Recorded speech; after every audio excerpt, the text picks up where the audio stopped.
Hello, good evening everyone. I am Alia Mirza, President at Rotary Club of Noida Youth. I welcome you all today in the webinar we have organized, and I am pleased to announce that this workshop will surround the topic, namely career workshop and skill development.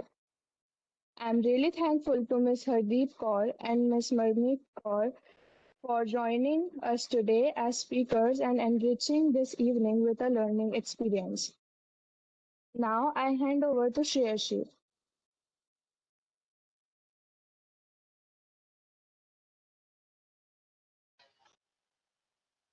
Hello everyone, I'm Rotaract Siddhi, the Director Professor at the Director Noida.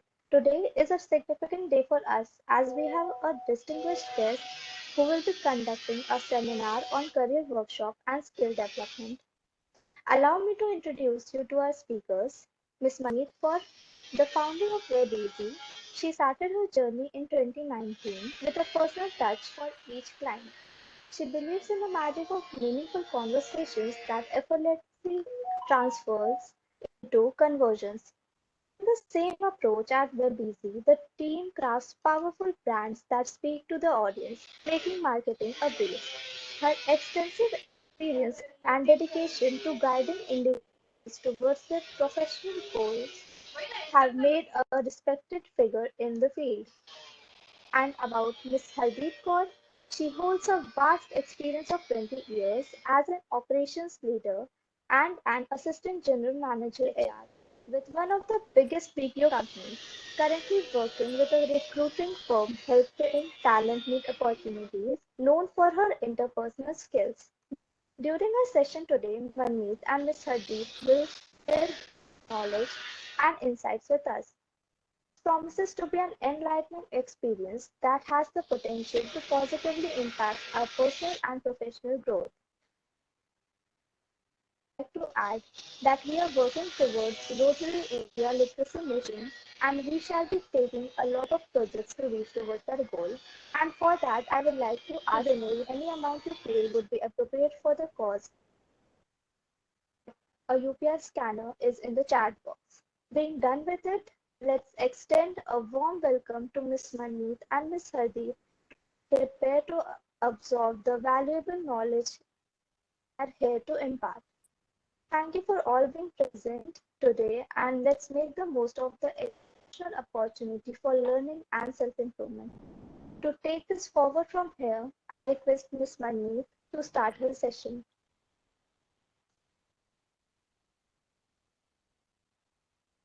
Thank you so audible. Yes, ma'am. Welcome. Okay. Yeah. And I'd love if people can switch on their cameras. For some reason, my camera has stopped working. Can you see me? No, ma'am, you are not visible. Yeah. Okay.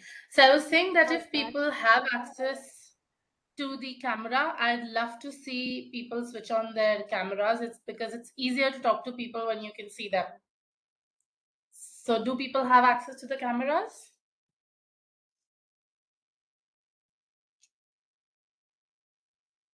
Yes, ma'am.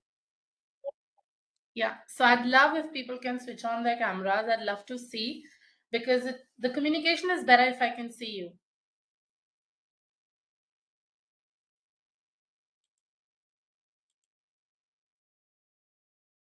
Can I see a few people on camera?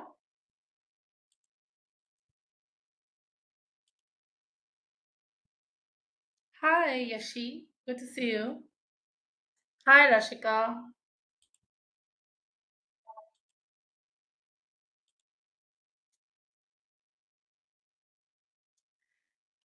Hi, everyone. Good to see you. It becomes easier when you're looking at people and speaking to them.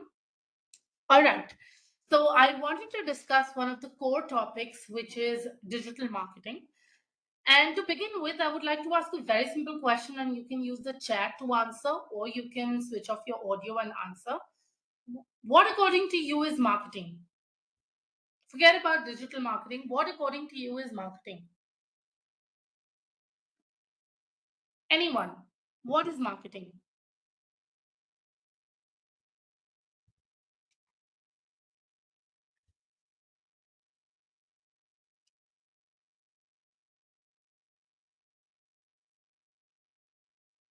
Anyone? Yes. So marketing is basically saying or buying of any goods or any items. Okay, so I would like to add to that a little bit. When you said it's the buying and selling of any goods, marketing is actually when you make a user interested in your product. And then buying or not buying is the user's choice to present your offer or product in a way that the user is interested to at least know about the product. When we talk about marketing, it is most to do about how do you take the offer or the product that you've created to your user's mind. Today, if I say that if created this bottle and I want to sell this bottle, how would people know that I've created this bottle? Nobody in the room would know that I've created this bottle until or unless I go out and tell people that this bottle is there. So putting your word out there to the market is called marketing. And then we move on to the fact that what is digital marketing.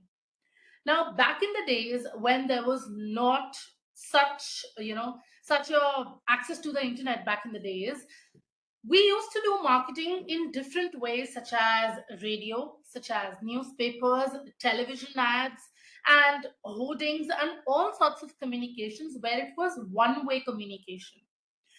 We would put up our information, our marketing messages that we would want to, and whether the user is consuming or not, that was not in our hands. It was just one way communication. You've put it up, and now users consume it or not. You can't test it, you can't analyze it, you can't measure it. Whether, and as compared to that, digital marketing is more to compare, it's more to analyze, and it's more to do with data. With digital marketing, you can analyze the data, you can see at the numbers, you can see if users are interacting with your content or not, they're interacting with your products or not, with your offers or not, and then you can strategize accordingly, which was not possible back in the days. Now the question is, why digital marketing? Like, why is a group of people who are going through intense subjects like engineering want to study about digital marketing, or want to learn about digital marketing, or why this workshop on digital marketing? The answer is very simple. Before 2020, marketing was supposed to take around 10 to 12 years to see the boom that it is seeing today. But in the unfortunate times like COVID from 2020 to 2022, when everybody was locked in their houses, people who had the knowledge of taking their businesses online flourish the most and make the most money. And that is why today, no matter what subject have you gone through, digital marketing becomes an important aspect of your skill set. Tomorrow, if you go to work in any organization and if you don't know how to track their campaigns, how to work with the marketing team in combination, you would not be able to deliver as better, because every skill is changing today. Every business, the way business runs, all offline businesses also have an online presence. Every business that's working on site, that has an office, that has employees coming to the office, is also leveraging social media and is also leveraging marketing techniques to grow their business. So it's very important to know what digital marketing is, and then it's completely up to you whether you want to pursue it, learn it, or take it forward. Now, as I was talking about the difference between digital marketing and traditional ways of marketing, the biggest difference is traditional ways of marketing did not ever have measurement. You couldn't measure how your marketing is performing, how people are viewing your campaigns, or if your message is perceived or not. Whereas in digital marketing, it's a numbers game. Data is the new oil. It's all about data. If you can track it, you can measure it, and you can grow it. And when we talk about digital marketing, it's a huge space. It's like a big umbrella. You cannot learn everything in digital marketing. There is a concept called as a T-shaped marketer. So the letter T, it's a T-shaped marketer. And what does a T-shaped marketer do? On the top line of the T is everything that digital marketing offers. Digital marketing is about learning how to use social media. It is also about how to create a website. It is also about how to create videos, how to edit videos, how to write articles, how to do SEO, how to rank on Google, how to start a blog. You talk about it, and there are multiple ways, and you cannot ever become a successful all-rounder digital marketer. You will always be specializing in one skill. So when we look at digital marketing, it's primarily a big umbrella that covers everything all together. And once you come down to the line of the T, it is, where do you want to specialize in? Do you like content more? You want to become and use content writing with whatever subject you're learning right now? Do you like video editing more, and you want to use the skill of video editing more along with whatever you are doing right now? And when we talk about the different aspects of digital marketing, there are just two ways to it. You either use paid mediums or you either use organic mediums, which means what? It means that if you have more time, you use all the organic methods. You use blogging, you use social media search engine optimization, which is for blog ranking. You use search engine optimization that doesn't require money, but it requires your time to sit, to do the keyword research, to write the blogs, to rank for the blogs, and make sure when people are searching on Google, they come and visit your websites. And the other way is paid, where you put more money. So it's a choice between time and money. Now, I cannot go deep into each aspect of digital marketing and explain you how does one skill work, because that would take hours and hours. Probably, the courses are for 3 or 6 months. So that would take a huge time to explain each skill in particular, but I'm trying to explain you the foundation or the basis of how digital marketing works and what works when you're beginning, completely beginning. So when you're starting and you're learning digital marketing, you would learn everything that is a part of digital marketing, like an umbrella. Like I said, a T-shaped marketer, you would learn everything in the beginning. Then you would make your choice, making a choice between time and money. When you make that choice and you say that, okay, I've got a lot of time on my hand, I can put in a couple of hours and I can get the results, I have more time, you will go with all the organic methods. That is posting on social media, writing content, doing search engine optimization, doing the keyword analysis, writing Google blogs, all the organic methods there are. That's called outreach. Outreach means you reach the customer rather than customer coming to you. You go to their inboxes and tell them that you're interested to work with them, or your company is interested to work with them if you're doing it for your company, anything of that sort. Let's say you are collaborating with another company and you want to reach out to them, so that's called outreach. That is where you put your time in, you monetize your time for the results that you want to achieve. On the contrary, when we talk about the paid mediums, you monetize money for the results you want. Now time will be less. For example, I do blogging, and I do blogging consistently for 3 months and 6 months. After 3 to 6 months, gradually I will start seeing results. If I'm running an offer, slowly and gradually I'll see 10 people have opted, 50 people have opted, 60 people have opted, 100 people have opted, and slowly and gradually the market is going to increase. But if I go for paid mediums, within 1 week I can get those 100 people. My time is now not a roadblock, but you should have the money to put in to get those results. So it is a choice between your time and your money, whichever you choose. That will depend on how soon you are going to get the results. And the suggestion is, when you're starting and you're learning this as a new skill, because this is the skill that is needed in the market right now. When you begin, you should only begin with organic, because right now you are making your own mistakes by learning. As you begin, you would not become perfect in one go. You will start learning it, you will start experimenting, you will start doing your own mistakes, and you'll realize what is the best that you can do to get results. So that means start with organic and slowly and gradually go to the paid mediums.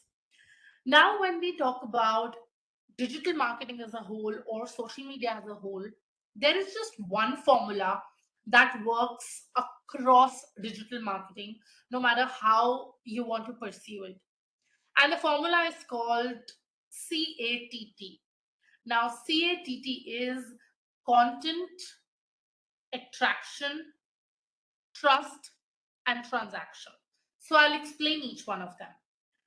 Anything in marketing starts with content. If you are not producing content, you cannot hold somebody's attention. Is because today, for example, I come on this call and within 5 minutes I say that I have a product, I have a service, would you like to buy from me? This is the link, please go and buy ahead. Nobody would be interested, because you don't know who the person is who's speaking to you. You don't know what is the credibility, what is the authority of the person who's speaking to you. But if, let's say, I was to take a 2 hour or a 3 hour workshop, the workshop is over, you've been delivered value, you've understood what can be brought to the table, and then I tell you that, hey, I have this and this to offer. Would you like to come in and buy? So you might not buy immediately, but you will consider. Any form of delivery is content. Now, this workshop that we are doing is a medium of content. This content is live delivery. Content doesn't really mean just putting a post on social media. Content can be of any format: a YouTube video, a reel, an Instagram reel, a short, a blog, a LinkedIn post, a image, a audio note, a WhatsApp story. Anything that you put in front of the people is your content. And if you don't put content, that means the second step is not going to happen. And the second step is attraction. When people look at your content, they understand and they are attracted to what you are offering. When you are producing this content and you want to move to attraction, it's a simple rule. Use a 80-20 rule, which means 80% value, 20% ask. Which means if you are putting out 10 pieces of content on any of the platforms that you've chosen for yourself, 8 times you're going to tell people that what can they learn from you, or you actually teach them something 8 times, and then the last 2 times you give them an offer. You give them a free consultation, you give them a link, or however you want to offer.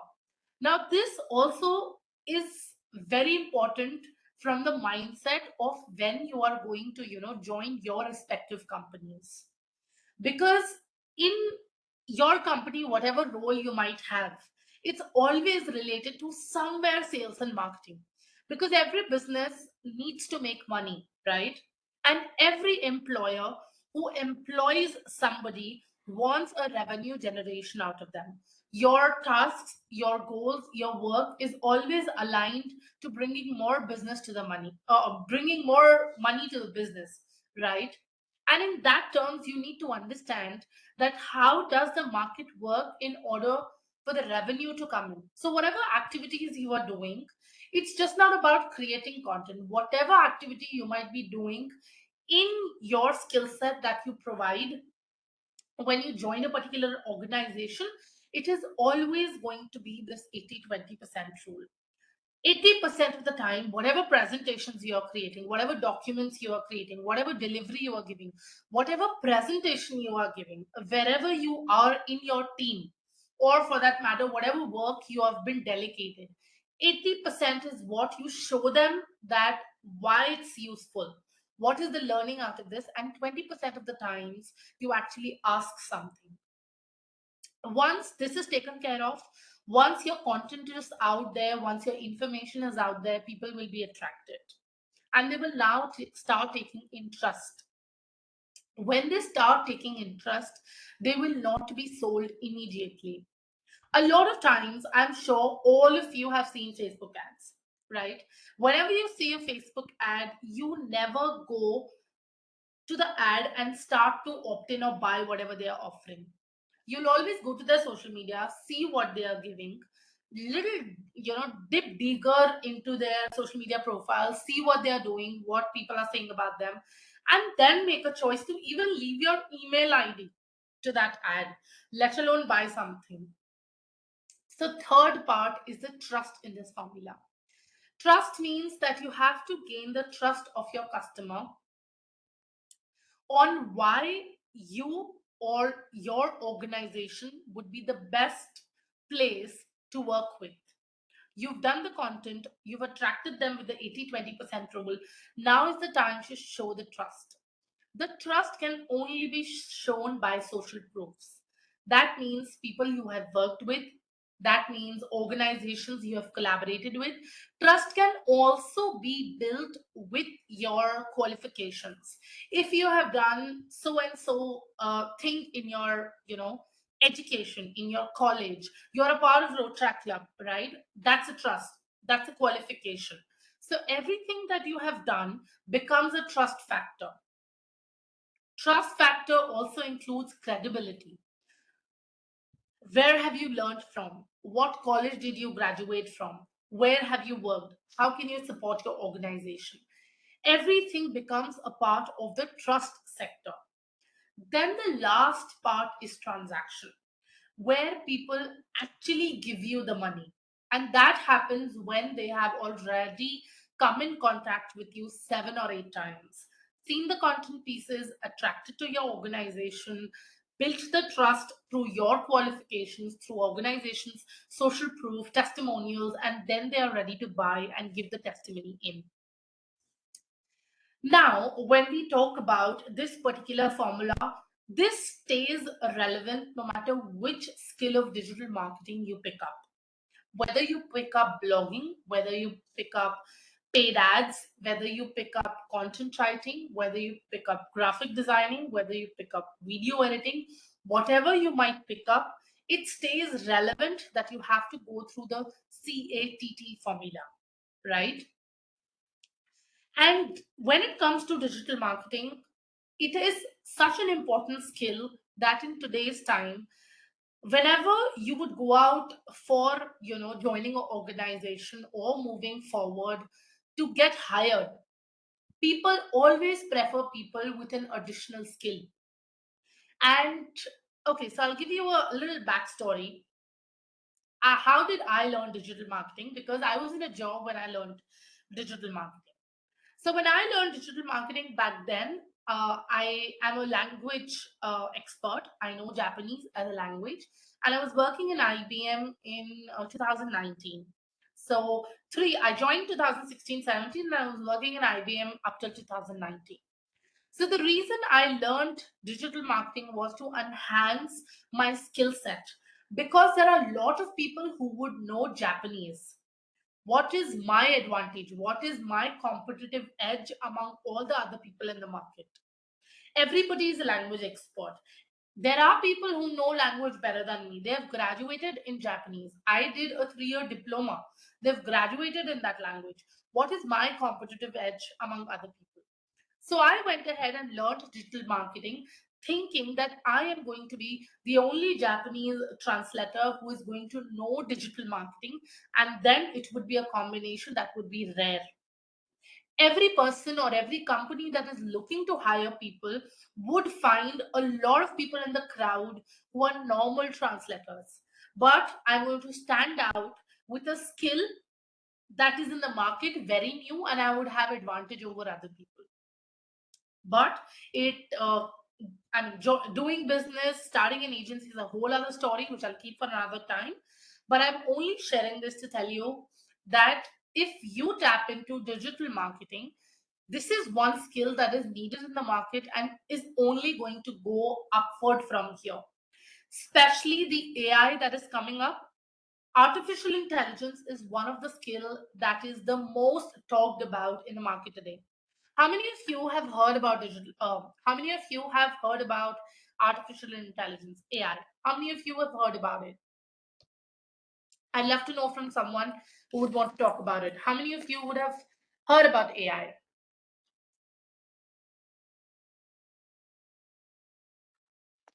No one? Don't you scroll Instagram and YouTube?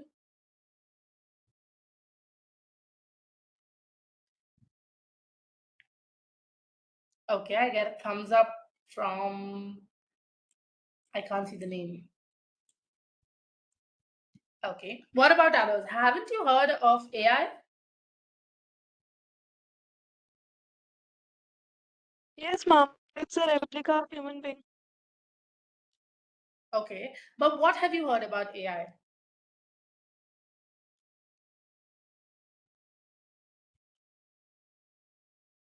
Ma'am, it's a human-made artificial machine who works on the instructions of human beings. Okay. So you precisely mentioned that works on the instructions of human being, but there is a big discussion in the market which talks about that AI is going to take jobs. AI is going to replace humans. Have you heard about that? That AI is going to replace humans. Yes, ma'am. What do you think? Do you think AI is going to replace humans?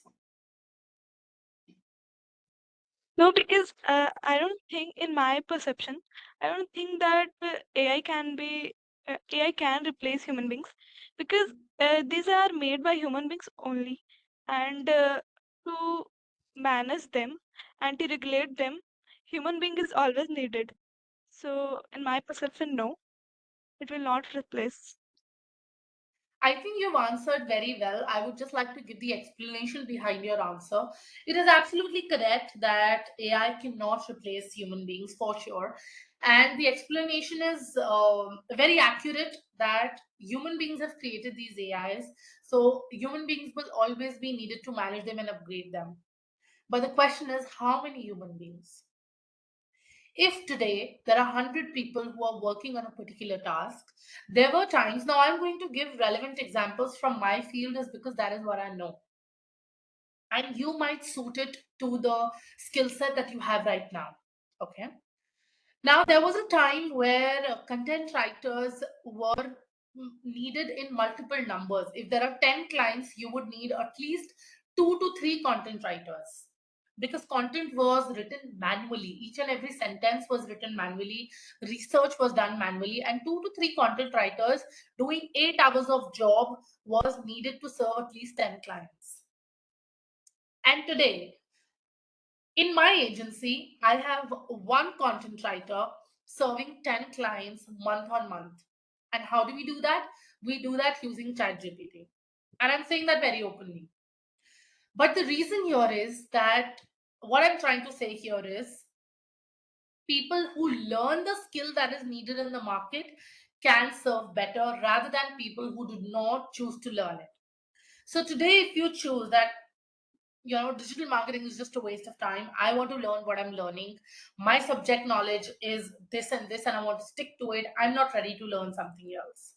Now that might be a thing which is going to benefit you in the short run but not in the long run, because tomorrow if AI starts advancing, and it is advancing already, there are so many things that can be done with tools, with two people giving instructions to it and producing output.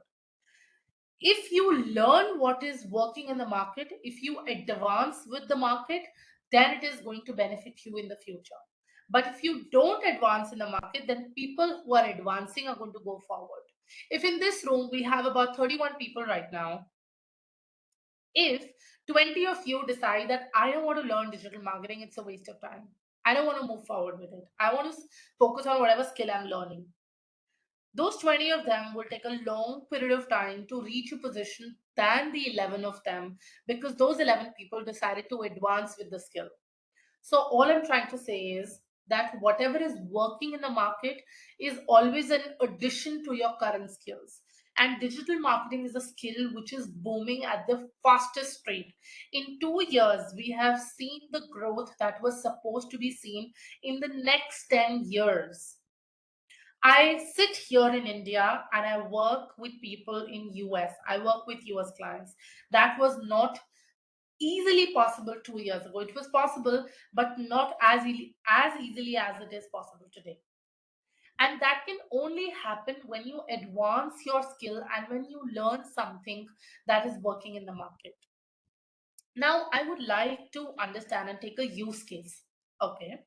So let's talk to Shriyasi. Is it the host of the meeting? Shriyasi, is that you? Yeah. So I'd love to know that what is your subject? Like, what are you studying?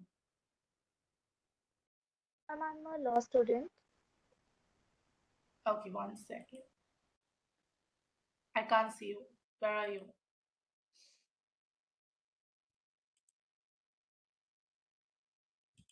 I can't see you. And am I visible? One second. Let me come back to the main page. Yeah, you are now. Yeah. Tell me. Yes, I'm a law student. Okay. And what year are you in? I'm second year. Second year. Okay. And Yes. what type of companies do you plan to apply to? Or do you want to apply to companies? Or do you think of starting your own Ma'am, practice? actually, I want to either go in the corporate sector or I will do LLM in future. Okay. So the corporate that you're trying to go to, have you like listed any list of people that you want to apply to? Is there any dream list that you have?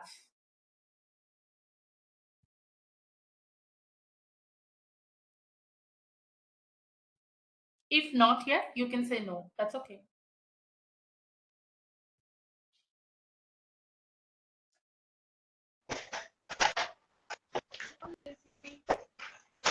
Are you saying something? I can't hear you.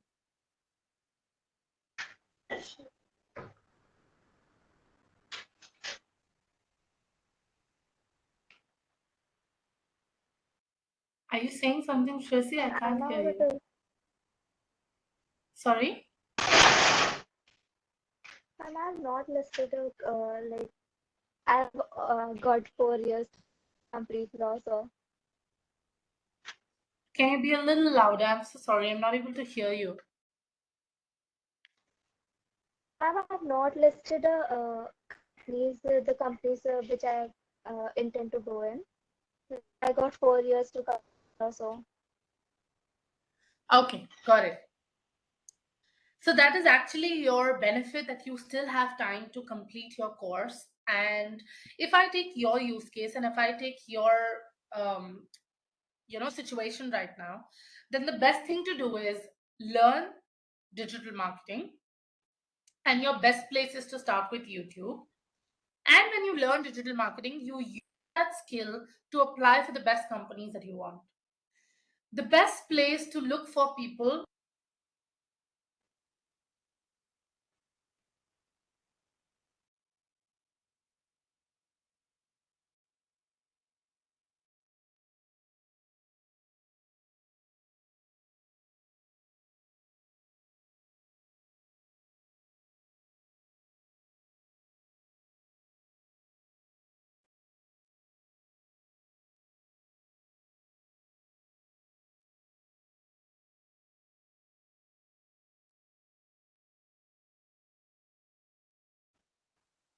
ma'am, you're not visible or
Hi everyone, Hardeep this side. I think Manmeet is facing some technical problem, maybe some network issue. She'll be right back. Are you able to hear me, guys? You. yes, ma'am. Yes, ma'am.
Sorry for the inconvenience.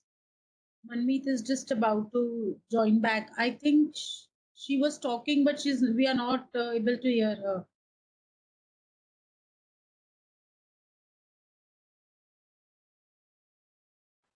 It's okay, ma'am. We are waiting here.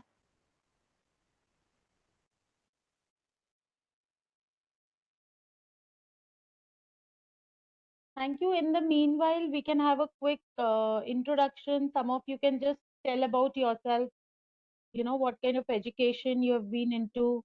Maybe one of you can start. Rishika, we can start from you till Manmeet joins back.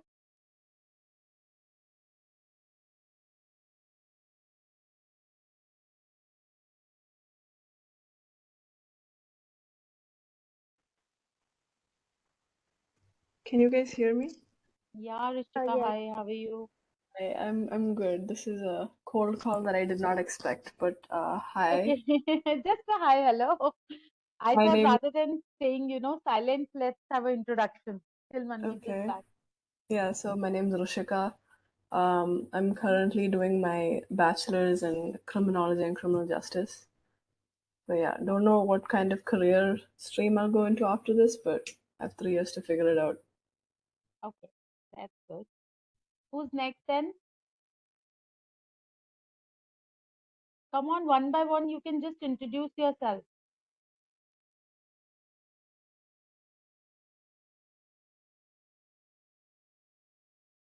Vatika, can we hear from you?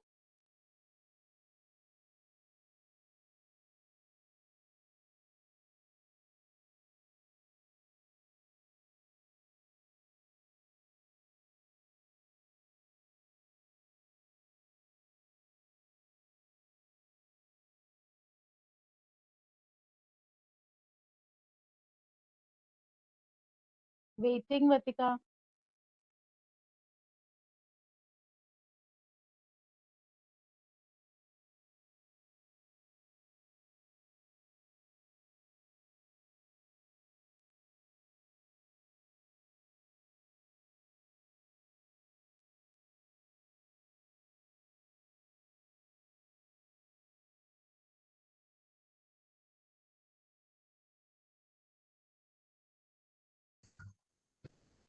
Hello, I'm very sorry. Instead of unmuting myself, I clicked on the leave option, leave meeting option.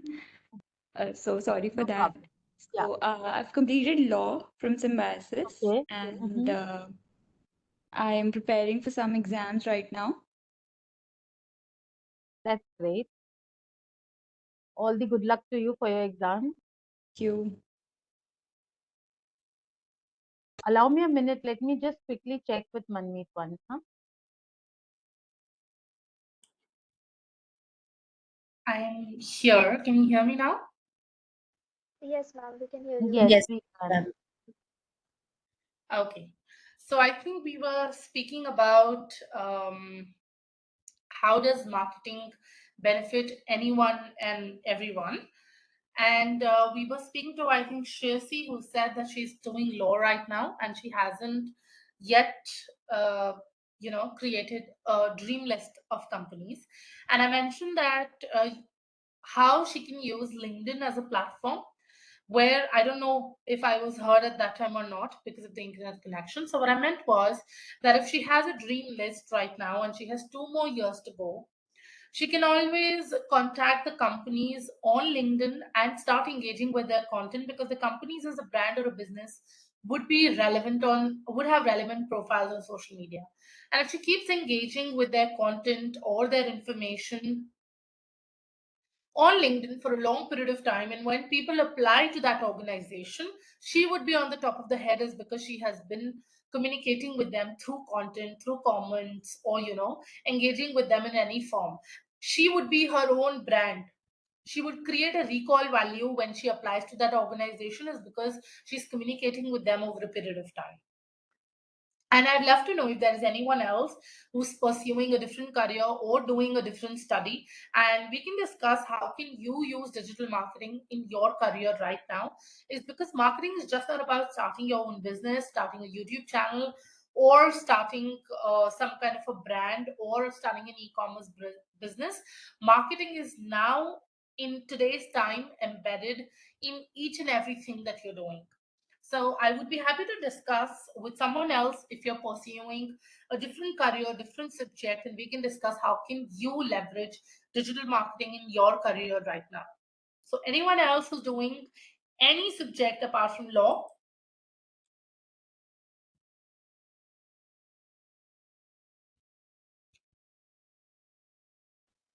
Or is Ma'am, can I ask everybody a from law? question about that? Like you Sorry, said who's that, that? Ma'am Shreyashi, Yes, Tracy, go ahead. like interacting will help to be on top of their list. But if I just comment or something like that, so how will that help me?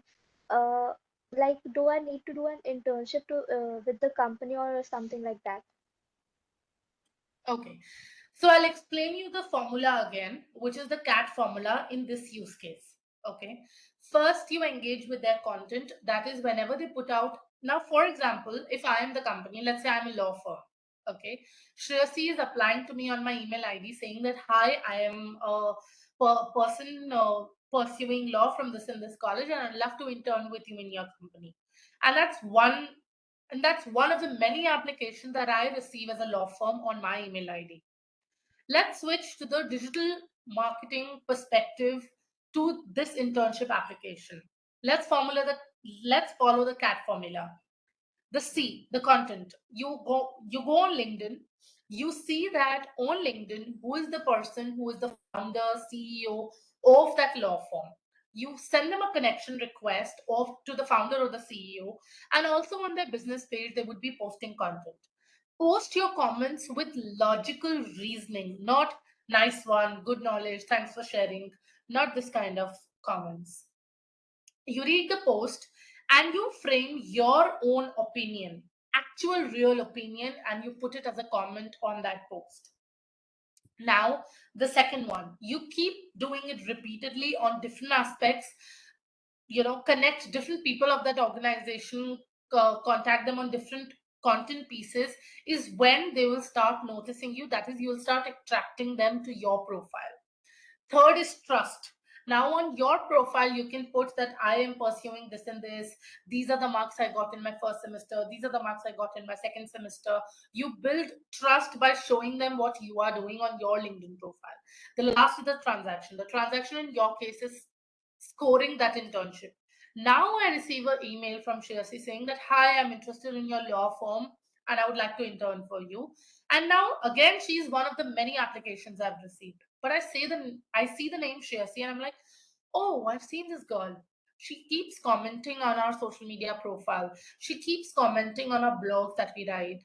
Oh yeah, I saw that she's got her 90% in her second semester. She's with this college. Let me respond to her. You will not get that internship right away, but you will get access to that interview apart from all the other people. If 30 people have applied, you will be the preferred one to be responded to. Otherwise, you are just a fish in the pond. You are not standing out. That recruiter who's hiring you or going through the organization applications will treat you as another application. But if you want to stand out, you have to create a recall value, and that can only happen using the CAT formula. So, Shreyasi, does that answer your question? Yes, ma'am. Thank you.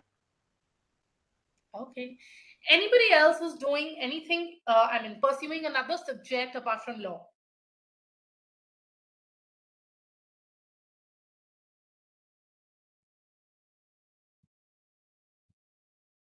Or everyone is going to become a future lawyer in this room?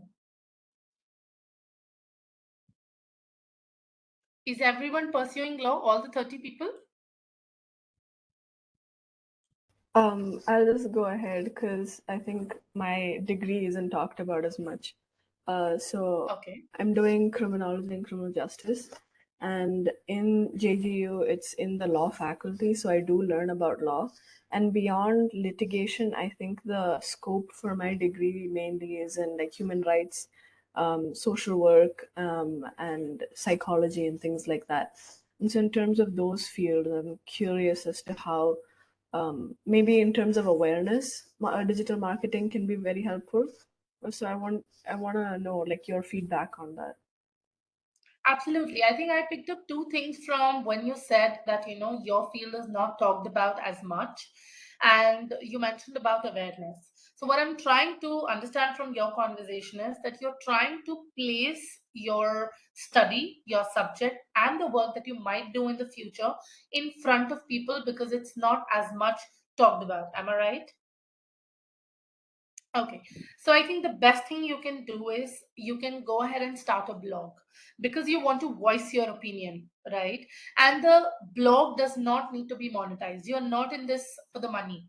How will the blog help you when you actually go ahead and become a part of an organization or apply somewhere? Is, for example, whatever the keywords are in your field of study.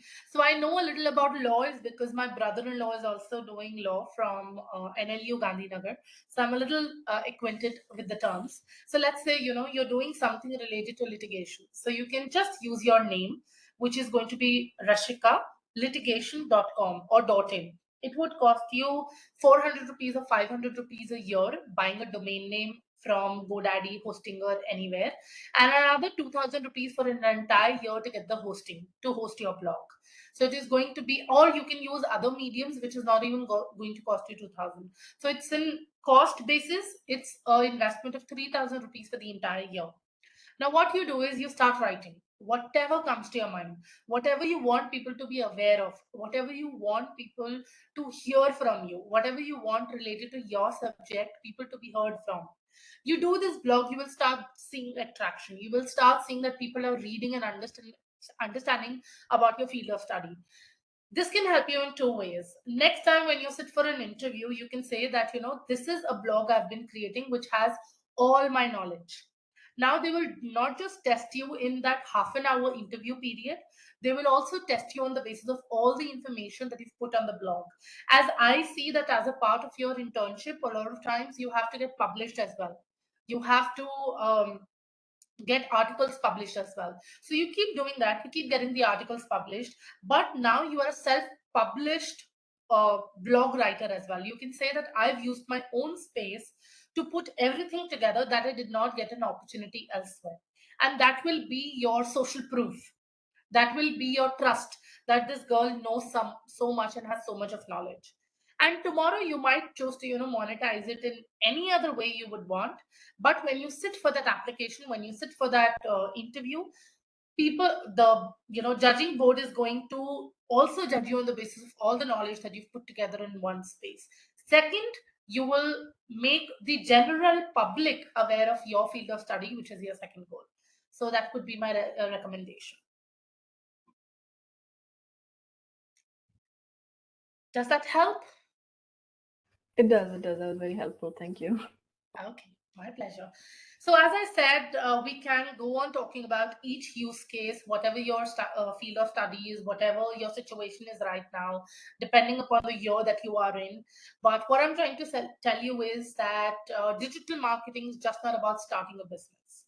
I know that the ads and the social media is filled with become your own boss, but digital marketing is just not about starting a business. It can be implemented in whatever you are doing. If you learn digital marketing as a skill, you can do way better in your jobs, in your organizations, or whatever you want to pursue in the future. So I think that would be it from me. If you have any questions, I'm always available. You can search for me as Manmeet Kaur on LinkedIn. And what I did not share, I don't know how many people know about it, but what I did not share is that I've been a part of Rotary and Rotaract since 2012. I've been the president, I've been the district secretary for 3012, and I have been a Rotaractor for about 8 to 10 years, and now I continue my journey as a part of Rotary. So, as much as the organization means to me, I'm always available to help anybody who would like to seek any help. And thank you so much for having me. I'm sure I was able to put through and help you with the skill that is needed right now. That's it from me. Thank you, Karan. Thank you so much. Thank you so Thank you, much, Gaurav. ma'am, for being here and helping us to gain a lot of knowledge that we're not we don't have earlier. Thank you. Thank you so much. Thank you, ma'am, for joining us.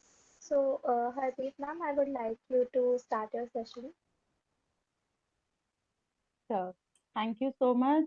Thank you, Manmeet, for so much of this insight. And Shirshi, thank you for this nice introduction. So, guys, I am little old school because as she gave an introduction that, it's been 20 years I've been into a profession. So definitely there's a age gap between you and me, but I'll try to share my experience. And as I said, it's little old school. I'll take you through a presentation and try to share my knowledge with all of you. So let's try to make this an interactive session where you can, put in your thoughts, ask me questions, and it should not go as a lecture that I keep saying and you're just listening. Let's try to make it an interactive session. Okay. Allow me a minute. I'll quickly share my screen and let me know if it is visible.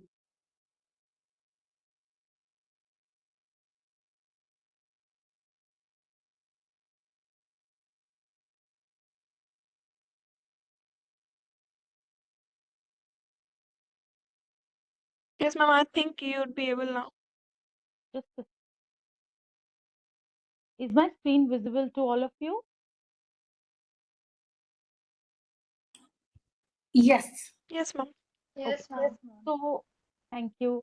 So to begin with, I have two topics to cover, which is soft skills. We'll first discuss soft skills. Any one of you who would like to, tell me what do you understand when we say soft skills?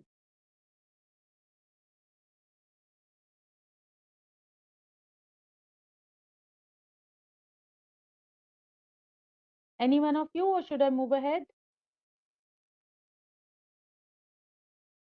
Okay. So the topic that we'll be discussing today related to soft skills would be what are soft skills? We'll try to understand.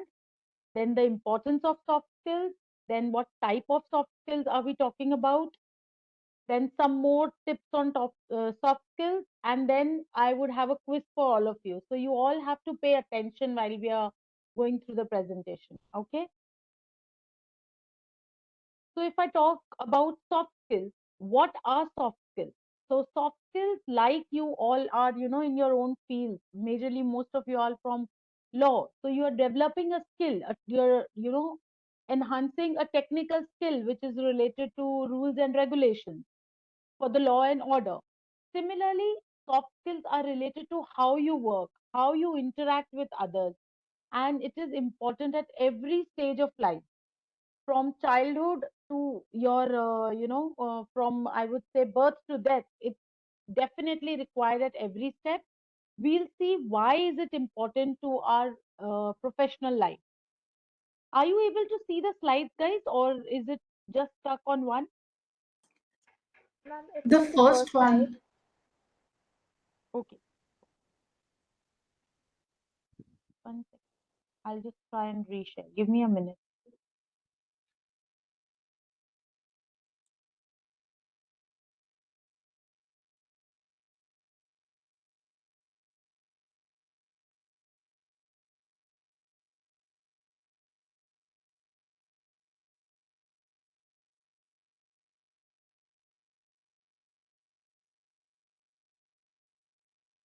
Is the screen visible now? Not yet. Okay, I guess now it should be. Is it? Yeah. Okay. Yeah, it's loading.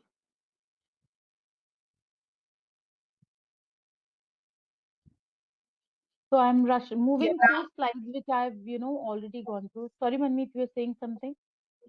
No, I was just saying that now it's moving forward. Okay. So I'm jumping to the third slide, that is introduction. I was talking about what are soft skills.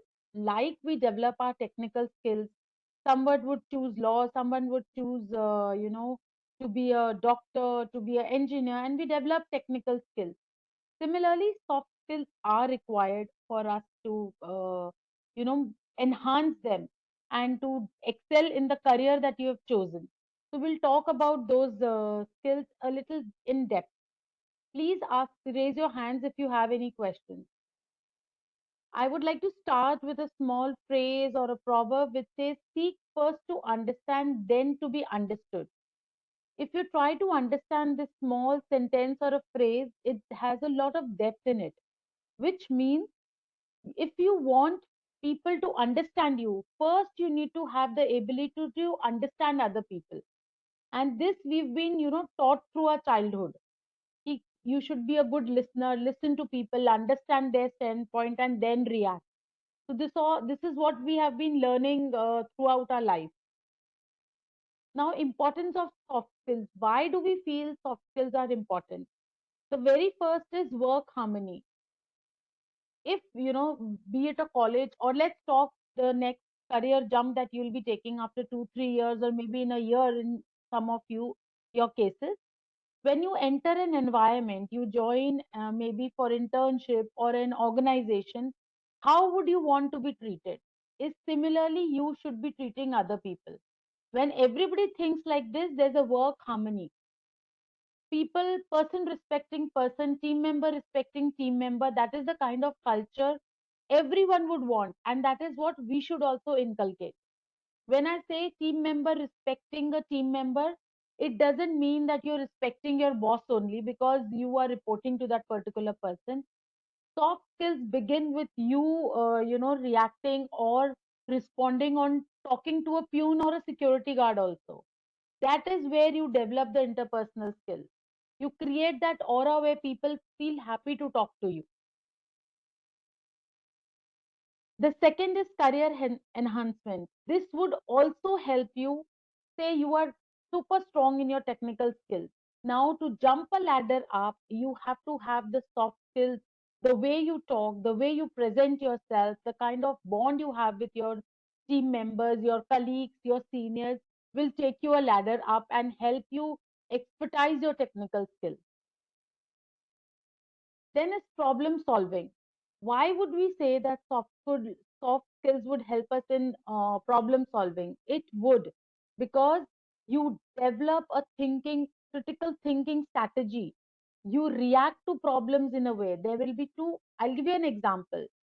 There is a heated conversation, and one of the team member decides to calm down and just let that time pass off, and then speak to the other colleague that, see, this is what you said and this should have not been the case. And the other person, one person is already on the high temper and the other person starts yelling. What would happen? A conversation that was just a conversation gets turned into an argument and maybe then into a fight. So that is where soft skills are required for you to analyze, think critically, and then move accordingly. Then is the client relationship. As you all jump the ladder up, and like Manmeet was talking about digital marketing, be it you are your own boss, you do an entrepreneur, or you are doing a job, or you are a lawyer, or maybe any field, there will be client interaction. Client term is related in different ways. Someone you're giving your services to. So to speak to that person, to give that person the comfort that you're there for them, would require soft skills. And the last but not the least is the personal growth and well-being. All the above points would, frame you and will shape your aura to present yourself. Here I would like to give an example. Say there's a meeting happening. Someone just enters the door with a vibrant smile on his or her face and says, "Hey everyone, how are you? Hope you all are good," and has a very nice smile on the face. What will be the reaction of the people sitting in the meeting room? They would also give a nice smile and, cheer this person or greet this person. But now, when the other person comes in with a very sad face, maybe he's happy, but his aura, his personality is that he doesn't, have those expressions. He comes in, "Hello, everyone," and just goes and sits in a corner. Whom would you like to interact? I'm sure it would be the first one. So all these points, soft skills will help you have a personal growth. That is why it is important. I'm moving ahead. If you have any questions, please raise your hand. Then is different types of soft skills. The first one would be interpersonal skills. It is all that I have been talking since I started this presentation. It is more to build up relations. The way you talk will help you create, relationship with the other person, with your peer group, with your seniors, with your colleagues, with your juniors. So it is all about how you speak to people. And always remember one thing, you should talk to people how you want other people to talk to you. In a way, treat people how you want others to treat you. If you follow this simple line, it will be very easy for you to create a good personality for yourself. Second is emotional intelligence. One of the soft skill is emotional intelligence, because you should know how to, control or manage your emotions. Because with emotions, we react. If I get angry and I react abruptly, I would land up into a critical situation. I don't know how to control my anger emotion. So handling emotions is also a soft skill that should be developed with time. Of course, it's not a one day thing, but then nowadays you have a lot of exposure to internet, different links, different YouTube challenge, books. From there, you can enhance yourself. I'm sorry, somebody said something. Okay. Then I'm moving to problem solving and critical thinking. This we've already discussed in the previous slide.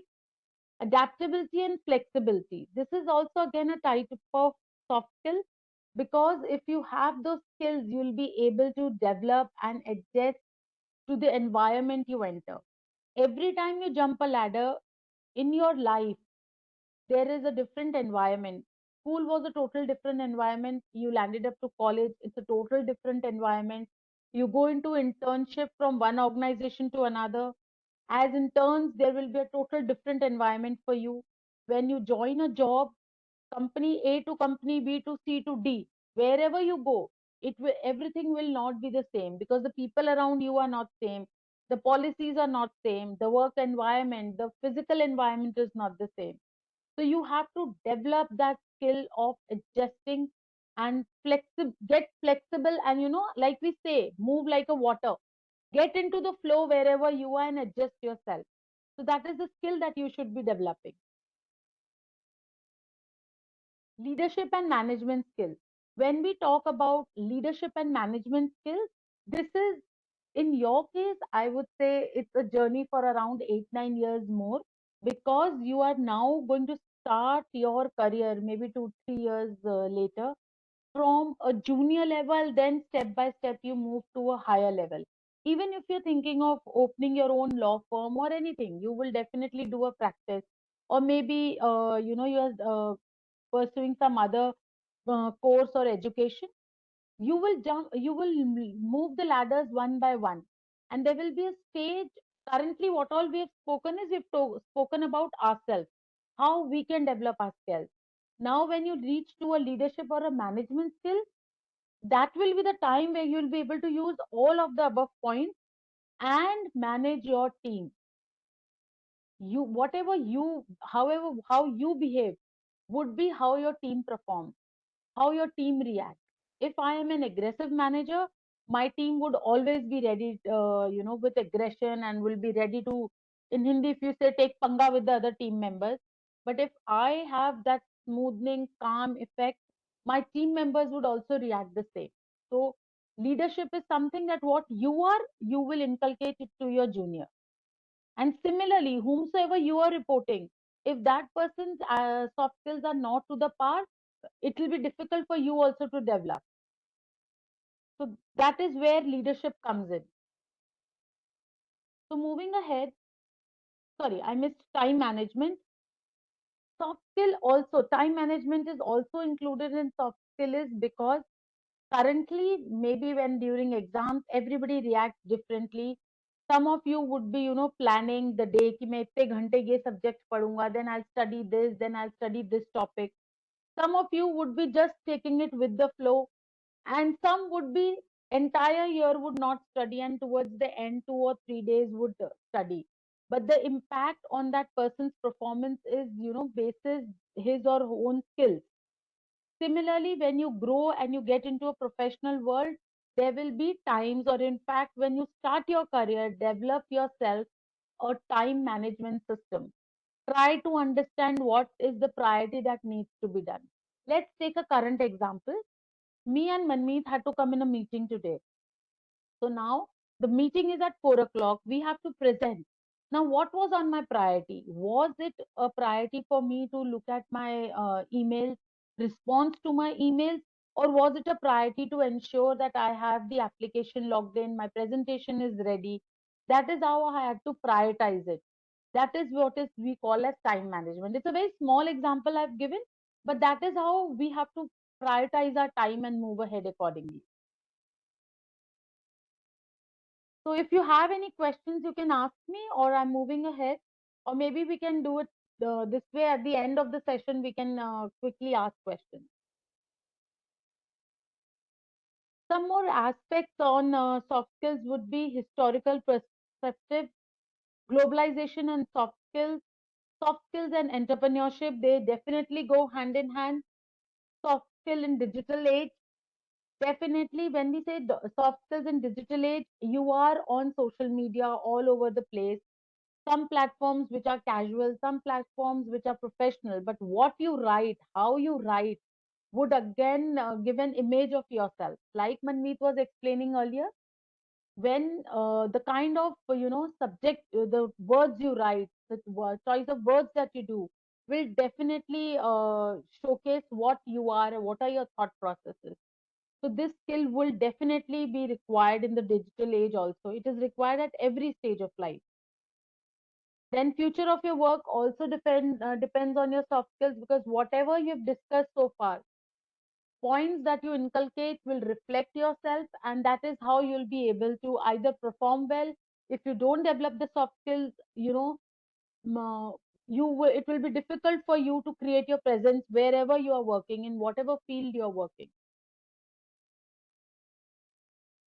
Soft skills and mental health, right? This is also very, very important, because whatever we think, however, whatever we react impacts our mental health.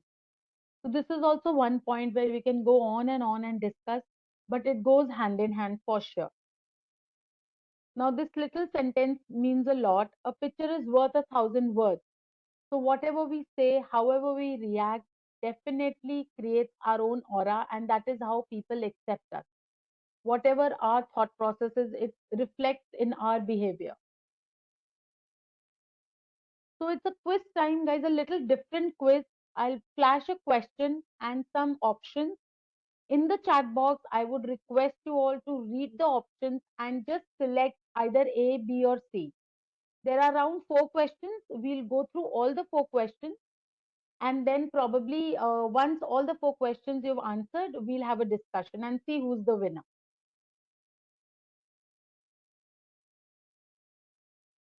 So these are the 4 answers to it. You have to choose any one of them.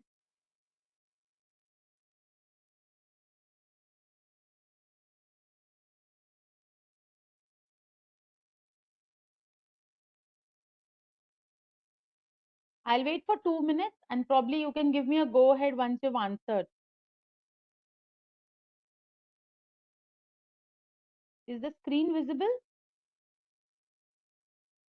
Yes, the screen is visible. Okay.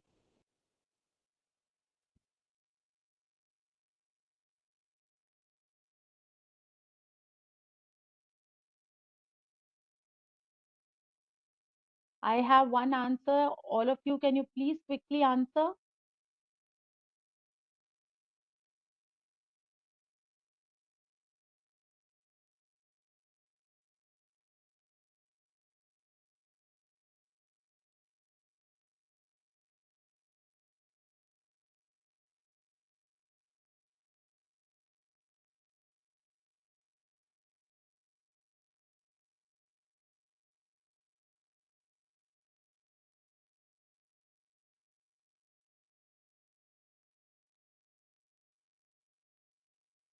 I'm flashing the other question also, so that those who answered the first one can look for the second question also.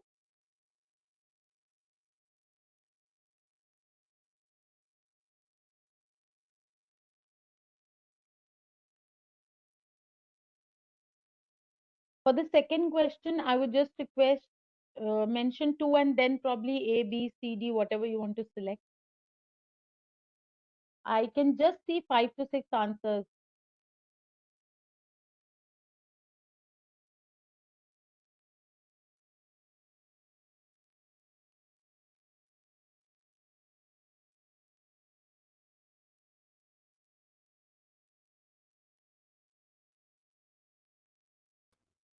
Hi, excuse me, but I don't know if anyone who's joined from the browser can use the chat. So maybe that's why. Oh, okay. That, that could be one reason. Fair enough, no worries, guys. This is for you to, answer them, and then probably we'll have a discussion.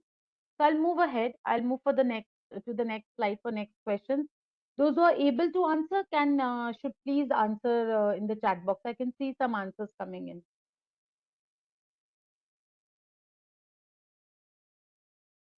This is the third question, guys. In case you're not able to answer, just note it down on a paper. That will also be fine for us to discuss.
If all of you have answered the questions, I would like to disclose the winner. Should I? Anybody can give me a yes. Yes, ma'am. Sure. So I would say everybody is a winner here. Why am I saying this is because the questions asked here and the options given would relate to a person in situation to situation. I may react in a different way if there is a disagreement, and maybe someone else reacts in a different way. So again, what I'm trying to explain here through these questions is that soft skills, when we talk about soft skills, basically is one of a kind of a nature that you've developed. And basis your nature, you would be reacting to a situation. And how we react to a situation and how things go in the direction is what we create ourselves. I may react in a particular situation in a very different way than what the other person would react. But neither am I wrong, neither is that other person wrong. Getting my point? If somebody into a disagreement, like question number 4, somebody is in not in agreement, but I would try to understand the other person's standpoint is absolutely right, right? And maybe somebody is trying to look at the logical point of view. That is also correct. Somebody is trying to avoid confrontation. That could also be correct. And or if I know I'm right, I'll strongly stand on my point. No, I don't agree because this is wrong. So that is also correct. So again, through these questions, I'm trying to explain you that point of view of every person will differ. It is you who need to identify where you need to fit in. Okay. So I come almost to the end of this presentation. One thing that I want all of you to take from here is that you should develop one soft skill for your future is continuous growth and learning. I think we all have grown up with one sentence that learning never ends. Our teachers, our parents, our siblings, our elder sisters and brothers would always tell us one thing, that learning never ends. सीखते रहो, जितना सीखोगे उतना अच्छा होगा. So that is one thing that you should take it forward. This is your learning time. This is your time where you're grooming yourself. Develop, indulge into some free online courses. And of course, I'm sure because you are into a studying phase, so definitely most of you would have books as your best friends. Apart from your course, start reading some different books which can help you enhance your thought process. I would be sharing a document with the team members who can circulate it to you, which would have some links for free online courses and also names of some books which you can refer and you can read. So thank you so much. I would really want to hear from all of you. If you have any questions, firstly, any doubts, any suggestions, or any disagreement on any particular point, we can go back and we can discuss. So let me know if you have any questions here. Yes, ma'am, I actually got a question. Sure. Like communication will also come into soft skills, right? No, I actually they are interrelated, but communication is more to do with your pronunciation, your accent. Soft skill is your overall thinking process, Yes, ma'am, how I you wanted to react. ask about the tone. Sorry, can you go ahead? The tone we talk to our seniors, like if someone is talking to a senior in their college or a teacher Mm-hmm. or in office somewhere, Mm-hmm. so what should the tone be? Should it be a friendly and respectful way, or it should be just like I'm telling you what I need from you, and you can tell me how to do it, like just the things we need to know. Like what should be, how should we interact with them? See, firstly, this is a very good question. And when we try to discuss this, first thing is, be it a junior to you, be it a senior to you, be it a colleague to you, your tone of respect should never go off. Now, giving an example, if you're speaking to your professor or your teacher, you know, you may be friendly with the teacher because the teacher is friendly with you. Every person has a different nature. I may be of a nature where I'm very strict and people, the students fear to talk to me. And maybe the other teacher is so friendly that everybody has that comfort to go and speak to the teacher and talk his or her heart out. But now, whatever the tone is, whatever you're saying, you should never, leave that respect. Let me give you an example from the professional world. Now, there may be age differences. Like currently, I'm talking to you all, and there is a huge age difference between you and me. Okay, there could be a situation that I am reporting to someone who's junior to me in age. Maybe I'm at the age of say 50, 40, and the person whom I'm reporting, who is my boss, is at a age of 30, 35. Now it is my responsibility to talk to the person in a way that I respect the position. Because he's younger to me, I should not be disrespecting him or giving a casual, approach when I'm talking to the person. So I have to maintain that respect of the designation this person is. Now let's take the other way. The person who is junior to, who's younger to me in age, and I'm junior to him. This person will also, if he has those ethics, will also keep that respect when he's talking to me because he'll respect my age. Or the other way, I am junior, but the other person, I'm younger to the other person. Now, when I'm talking to the elder person, I keep that respect while talking to the other person. So, your tone, your way of speaking should not differ. Even if it is friendly, but the respect of the teacher has to be there, or the professor has to be there. I hope I was able to answer it. Yes, ma'am. Thank you. Sure, sure. And I would like to ask if someone other than someone wants to ask a question, they can ask it.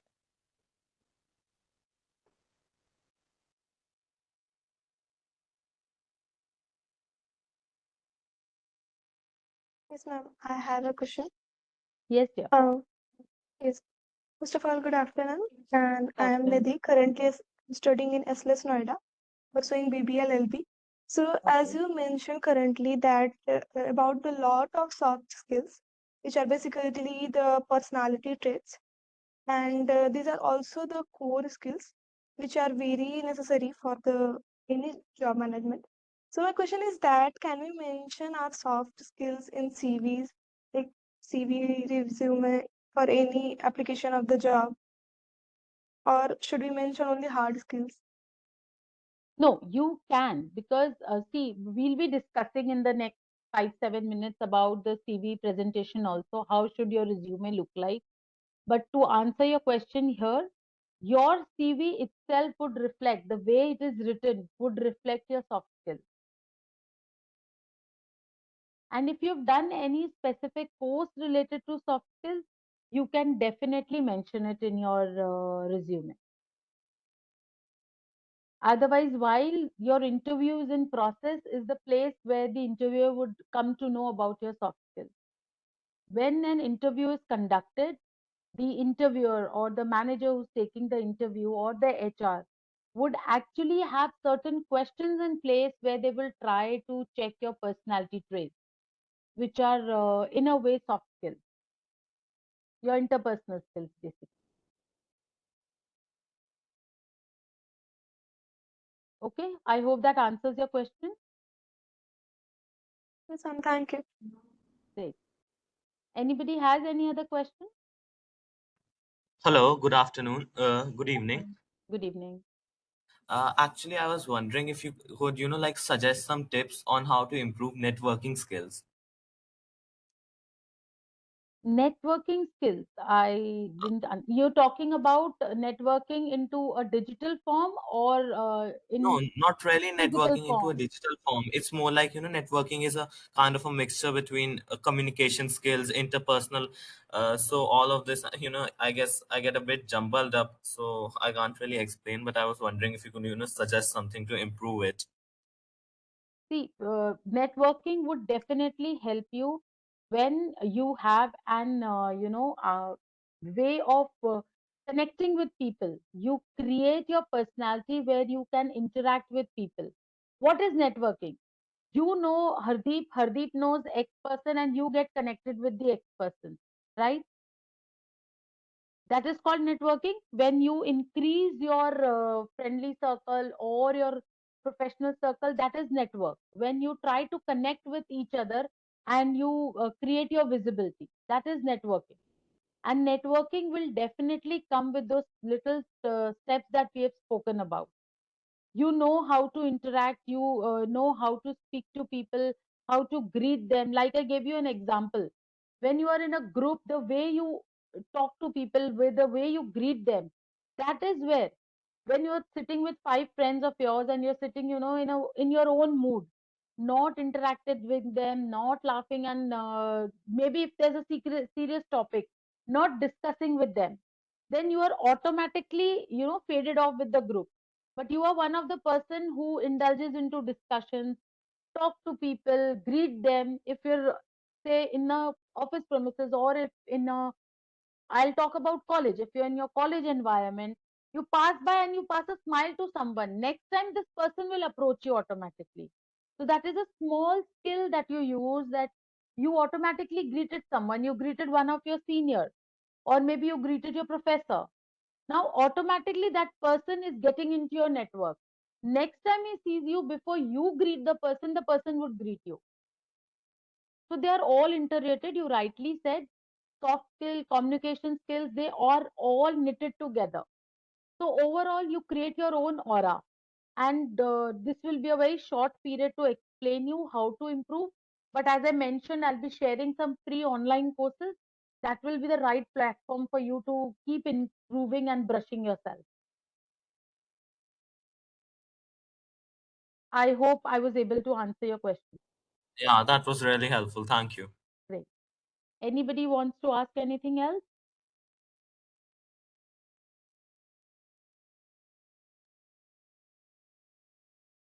So assuming no one has any question, we'll quickly move to the next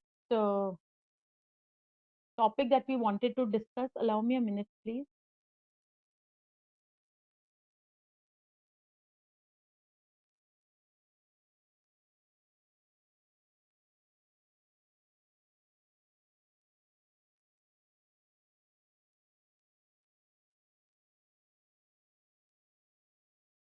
By the time I'm opening my presentation, any one of you has any idea or has ever created their CV or a resume?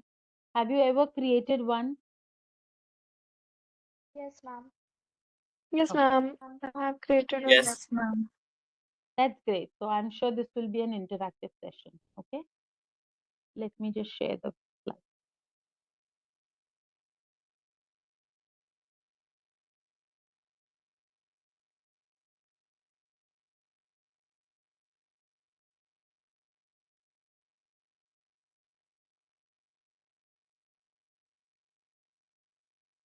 Do let me know if the slides are visible to you. Yes, ma'am, it is visual. Okay. So to begin with, as you all know, the topic that we'll be discussing is how to prepare a resume. So it is, I will be talking from a standpoint as you people soon another 2-3 years would be jumping into your career and would have to prepare your resume. So we'll be talking on the grounds of for a fresher a resume, how a fresher should create a resume. Let's go through the slides. Then you have any questions you can raise, or maybe at the end we can have a discussion. So if you read a proverb that is a quote that is written, opportunities don't happen, you create them. So again, you have to create your own visibility, you have to create your own way, your own path for your life journey. Okay. So few things that we'll be discussing will be introduction, then difference between what is a CV and resume. And trust me, for a certain period of my career, I used to think both of them are same. Yes, they are same, but they have a little meaning to each of them. We'll discuss that. Then what is the importance of resume preparation? Then what essential components should you include in your resume? Then some tips for your effective resume we'll discuss. What is cover page? I hope you all know, but when we reach to the slide, we'll discuss. And then different modes of resume, how you can prepare your resume through different modes. So to begin with, what is a CV or a resume? I don't think so I have to explain you in detail, but if we talk in terms of definition, it is a document outlining your professional history, summaries, education, work experience, skills, and accomplishments. So the entire journey from your schooling to the career that you have chosen from as a fresher to whatever years of experience you have is all that is in the summary. So if I say it's like a encyclopedia of your entire journey for you. You write everything, whatever you've done, and you try to elaborate to the level you can so that the person reads and gives you an opportunity. Now, difference between a CV and a resume. As I mentioned that for certain time either used to call it a CV or a resume. For me, it was one and the same thing. Most of us do the same, right? But there's a slight difference. If we talk about a CV, that is a colloquium vitae, detailed of spinning multiple pages, which means from here only you would guess that this, when we say CV, is more to do with our entire long journey. Like someone of my kind of an experience, or maybe I say a 3 or 4 years of an experienced person would be creating a CV. However, people or the group like you, teenagers who are still into their qualification life cycle and moving to their career path would create a resume. So the only difference is CV is called when there are huge number of 2 or 3 pages with detailed information from where you studied, what is your, I would say rather from what is your name to what have you done till the last month or till the last year where you're applying for a new job is a CV. But when we talk about a resume, would be something related to for all of you. So we'll be talking on CV on resume today. Okay. So importance of a resume or a CV preparation. The first is first impression. Like we all have been grown up with a word, we say first impression is the last impression. Be it a friendship, we say this. Be it exams or impression on a teacher, you would say एक first impression पढ़ना चाहिए, class first है आज, first day of the session है, तो teacher पे impression अच्छा बढ़ना चाहिए. Similarly, your CV reflects you, so it's the first impression a person gets. Why am I saying this? We'll discuss. The second is stand out. When I say stand out, it is not that you make your CV fancy by adding bullets or the technical, the into the technical digital word, you make your CV fancy. No, it should be neat, clear, and explaining who you are so that the person reads and know, okay, this person has these skills and will suit my requirement. The next is reflect professionalism. You need to ensure that your CV is clear, bold, nicely written, and it reflects what you know about your own field. And attention to detail is one thing that I've mentioned. It indicates attention to detail. Again, once I finish the 4 points, we'll circle out all four and we'll discuss. Next is tailored fit. When we say tailored fit is, the resume should talk for an engineer, the resume should talk from the engineer field standpoint.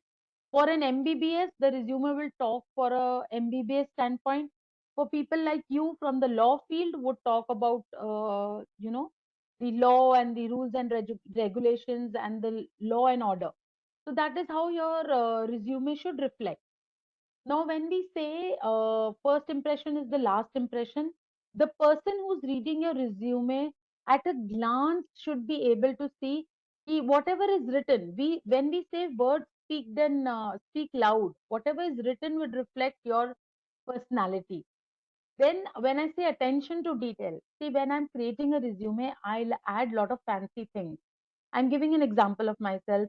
I add bullets, I use a nice font, then I ensure that all dates are in sync, the alignment is in sync, and my document is looking extremely perfect.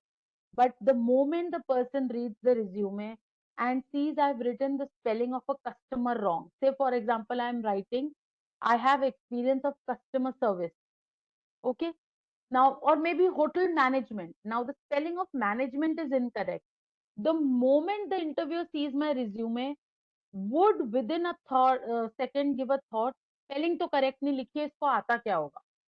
Or will say he doesn't know any. The person is not writing the spelling correct. Does he even know English? So that is the reflection we'll get.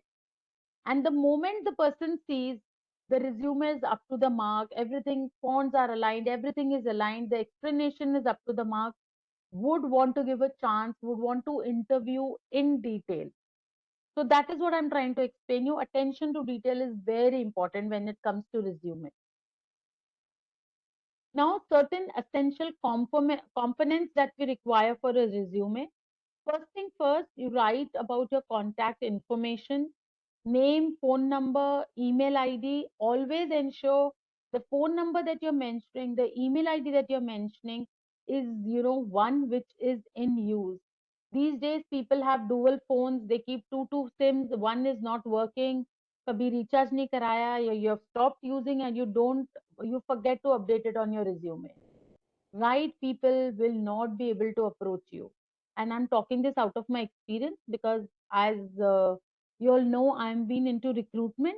We face lot of challenge. We see potential candidates, but either their email ID is wrong, we get a bounce back, either their phone number is incorrect, is not in working, and we are unable to connect with them.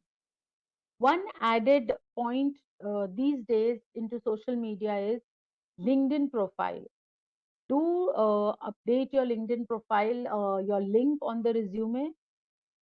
These days, specifically when companies, big four companies like KPMG and other companies want try to look for a candidate, they do have are curious to visit your LinkedIn to see what kind of networking are you into, what is your presence on social media.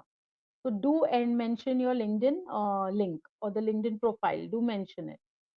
Then objective summary, brief statement of career goals. Guys, this is very critical, but at the same time, it should just be one or two lines.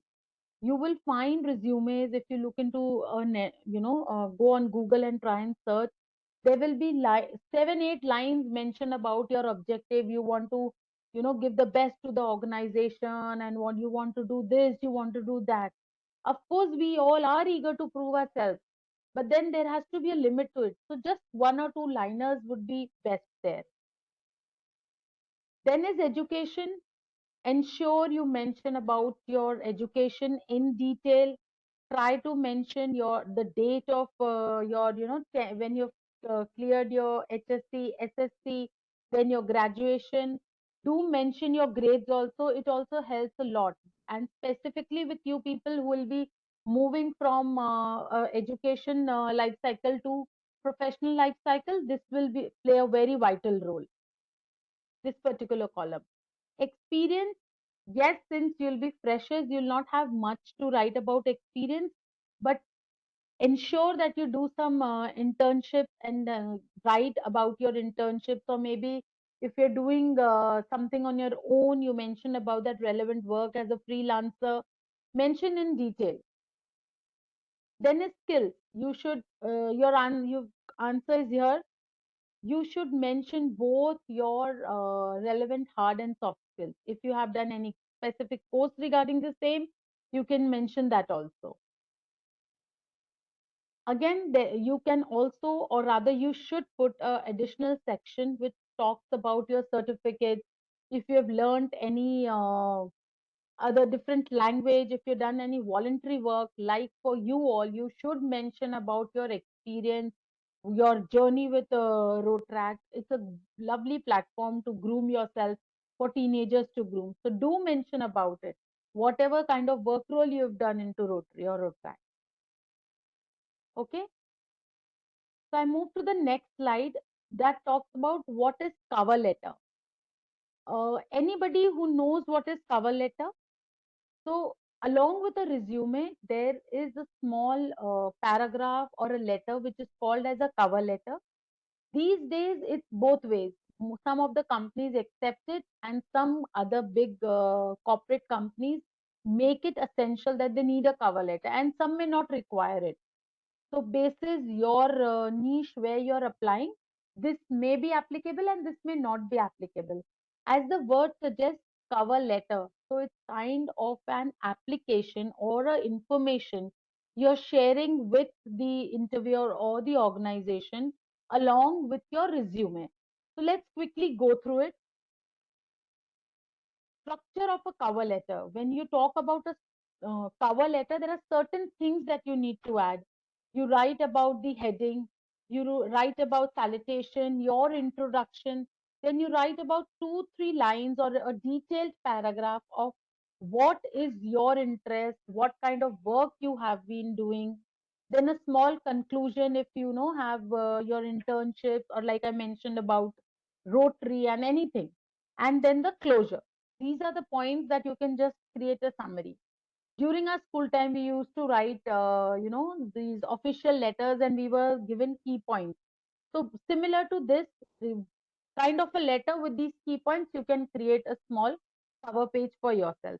Now, why do we think that cover page is important, and especially for freshers? You give a small introduction about yourself. You don't have much to showcase as experience. So you can mention about your soft skills, then mention about your enthusiasm to start your journey. And if you have any experience, mentioned detailed about your experience, then you can put in your tailored application, what kind of experience, education you've done, and also it helps you to create connection. It would give a clear picture once the person reads these lines. The structure of the cover letter would give an information, where are you coming from, what is your experience. Okay, so I move ahead. Then different modes of resume. When we talk about different modes of resume, guys, so far, if I talk about my era, it was all Word document that we used to prepare a resume, or I have rather seen a area era where we used to take prints when we were going for an interview. But the world has changed drastically, and technologically it has grown vast. So there are different modes. I would not take too long time here, because more than me, you people would know what kind of modes there are available. But just let's quickly look at it. The first one where I mentioned about was traditional text. Then is the video resume. These days, a lot of people, especially I'm sure Manmeet would relate to, especially the social media, the digital marketing world, they've started creating video resume where they explain through a video recording, through live screening, what they actually do. Then is infographic resume. It is a little related. You use graphics to create your resume. Then digital online profiles. LinkedIn profiles are also used for resume, because most of the people would enter everything about their professional career. Some would upload their resume on LinkedIn also. Then I have not experienced, but then I've got to know that there are QA code resumes also, wherein you give a QA code and QR code, and the resume can populate.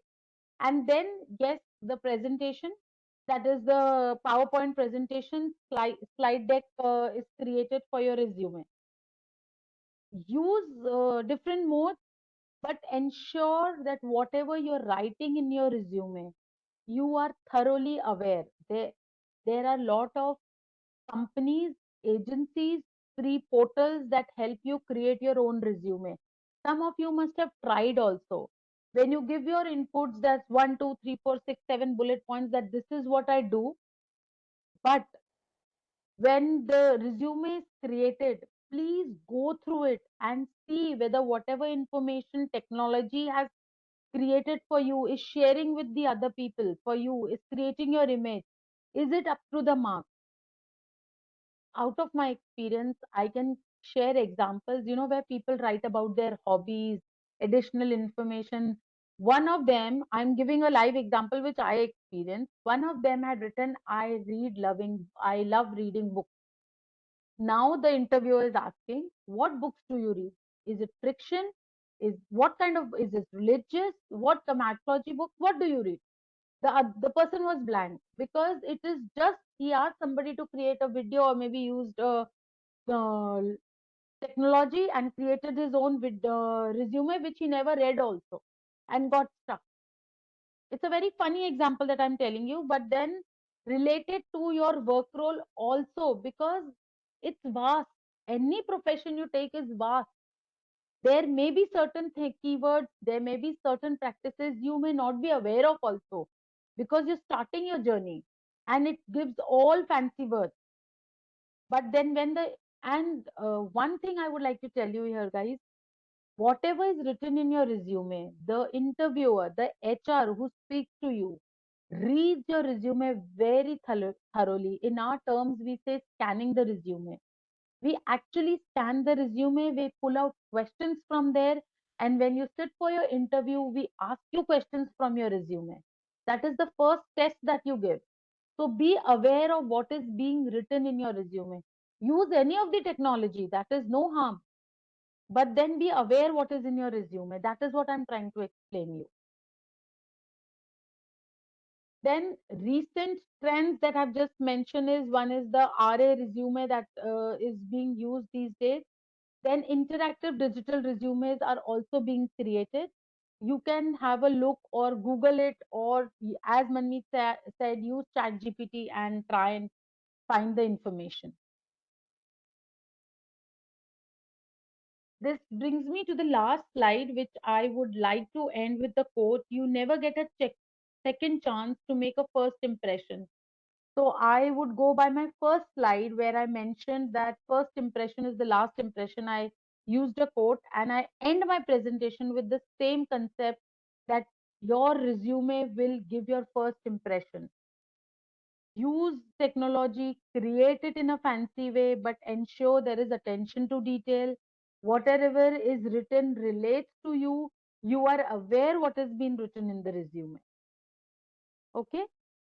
Again, like I mentioned for the previous soft skill presentation, here also I have a document where I'll be able to share some links and some portals where you can log in and take help to create your resume. I will be sharing it with the team and they'll be able to share it with you. So for this, for now, a big thank you to all of you to be listening to me patiently.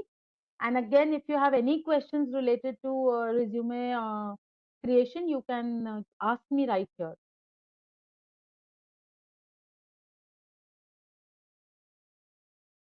Anybody who has any questions?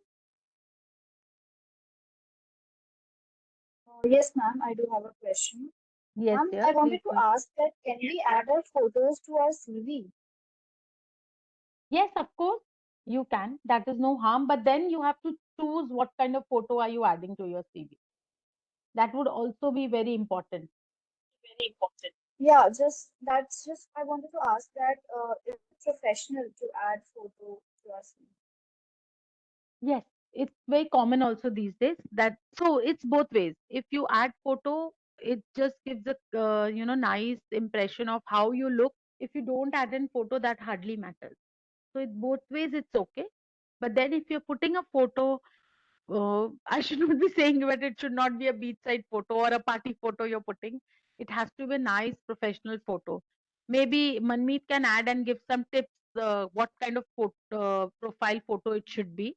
But it should be a nice professional photo with a nice background. Maybe you have nice, flowery background and you're putting that photo, it doesn't look nice.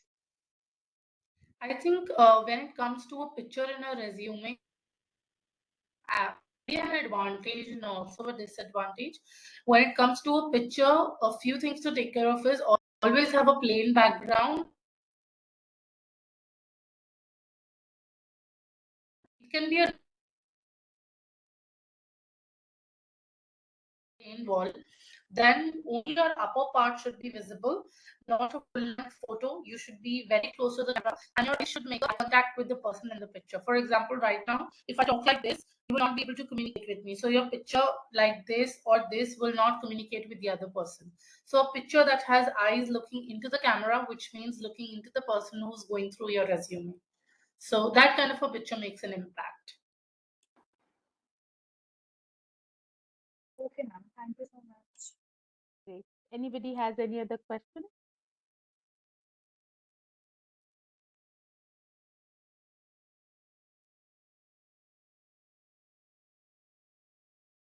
If nobody has any question, I think it's time to end the session.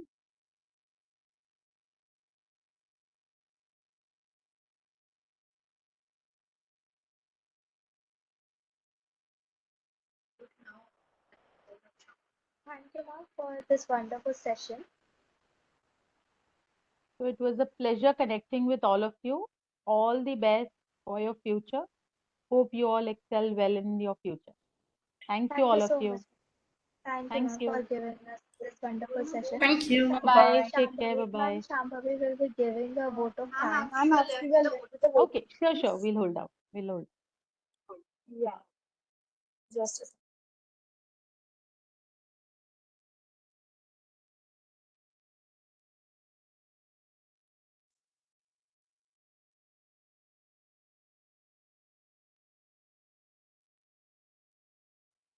Yeah. So, good evening, everyone. I'm Shambhavi, the secretary of the Rotary Club of Noida Youth. And today I want to extend my heartfelt gratitude to everyone who has contributed to the success of the club event. Your dedication and hard work have made this event possible.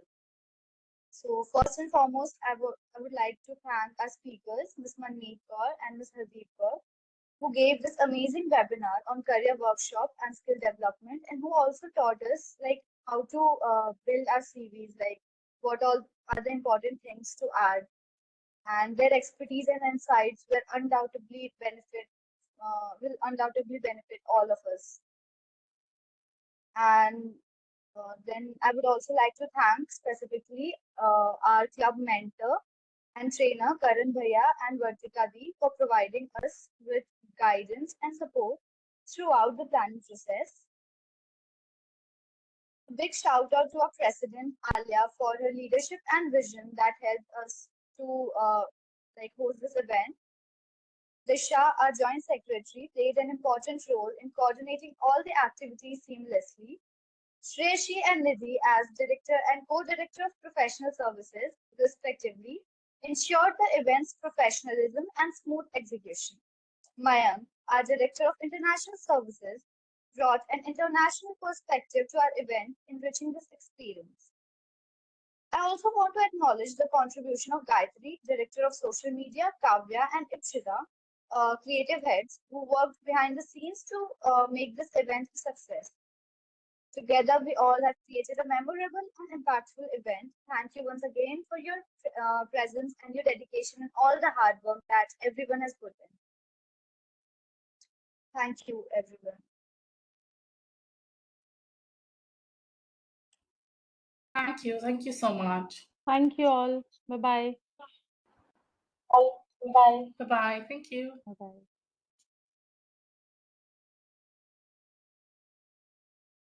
I would request everyone to please stay in that group. All the certificates will be provided there only.